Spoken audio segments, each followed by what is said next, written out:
السلام علیکم ورحمۃ اللہ وبرکاتہ۔ دعا ہے اللہ خالق مالک رازق ہمارے اوپر راضی ہو جائے اور اللہ رب العالمین یہ ذوالحج کے مہینے میں کیے ہوئے اعمال اللہ قبول منظور مقبول فرمائے۔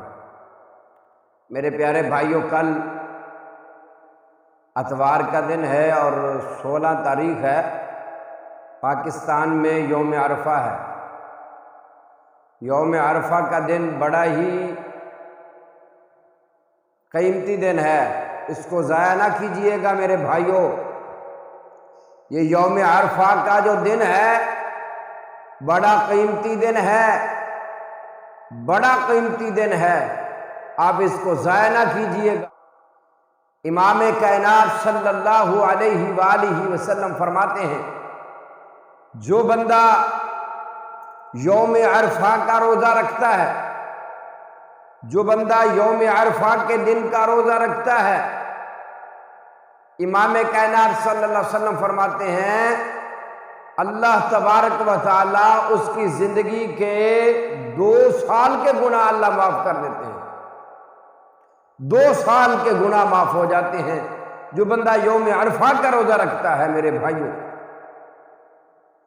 امام کائنات صلی اللہ علیہ وسلم فرماتے ہیں ایک وہ سال جو گزر گیا، ایک وہ سال جو آنے والا ہے، اللہ اکبر، یہ کتنا قیمتی دن ہے اور کتنا قیمتی روزہ ہے میرے بھائیوں، کہ اگر ہم ایک روزہ رکھیں گے ہمارے 2 سال کے جتنے گناہ ہیں وہ سب کے سب اللہ معاف فرما دیں گے۔ اس سے بڑھ کر اور کون سا قیمتی دن ہو سکتا ہے؟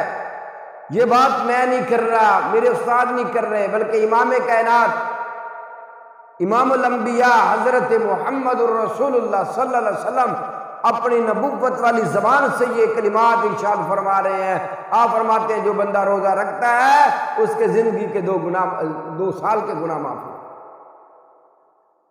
اور کوئی ہے ایسا بندہ جو اس دن جو پریشان ہو، بے اولاد ہو، وہ اللہ سے دعا مانگ لے تو اللہ اس کو اولاد سے نوازیں گے۔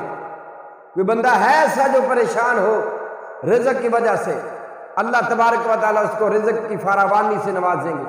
کوئی بندہ ہے ایسا بیمار جو بیمار ہو، لا علاج بیمار ہو، خدا کی قسم کھا کے کہتا ہوں واللہ العظیم وہ اپنے رب سے ہاتھ اٹھا کے یوم عرفہ کے دن دعا مانگے، اللہ اس کی دعا کو رد نہیں فرمائیں گے۔ یہ چھوٹی سی دعا میں بتا رہا ہوں، یہ دعا پہلے پڑھیں، یہ دعا پہلے پڑھیں، یہ دعا پڑھیں، یہ قیمتی دعا ہے۔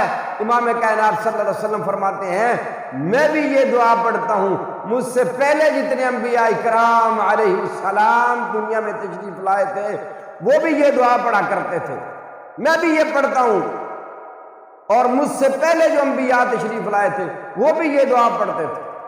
میرے بھائیوں، تعداد متعین نہیں ہے، ہاں 100 مرتبہ پڑھ لیں، 200 مرتبہ پڑھ لیں، 300 مرتبہ پڑھ لیں، یہ دعا پڑھیں۔ دعا پڑھنے کے بعد آپ اللہ سے صحت مانگے، اللہ آپ کو صحت عطا فرمائیں گے۔ آپ اللہ سے روزی مانگے، اللہ آپ کو روزی دیں گے۔ اللہ سے آپ رشتہ مانگے، اللہ آپ کو رشتہ عطا فرمائے۔ اور جو بھی آپ کے دل میں دعا ہے وہ آپ دعا مانگتے جائیں، میرا رب قبول فرماتے جائیں گے۔ وہ دعا کون سی ہے جو پڑھنے کے بعد مانگے؟ یہ دعا ہے جو میرے بچے کو، میرے بھائی کو، میرے بزرگ کو، میری بیٹی کو، میری بہن کو، میری ماں کو، ہر کسی کو یاد ہے۔ یہ دعا ہے لا الہ الا اللہ وحدہ لا شریک لہ لہ الملک ولہ الحمد وہو علی کل شیء قدیر، وہو علی کل شیء قدیر۔ یہ دعا پڑھیں، جتنی بار بھی پڑھ سکتے ہیں۔ پڑھنے کے بعد آپ ہاتھ اٹھا لیں، آپ جب ہاتھ اٹھائیں گے تو آپ کے ہاتھ اللہ خالی واپس نہیں موڑیں گے۔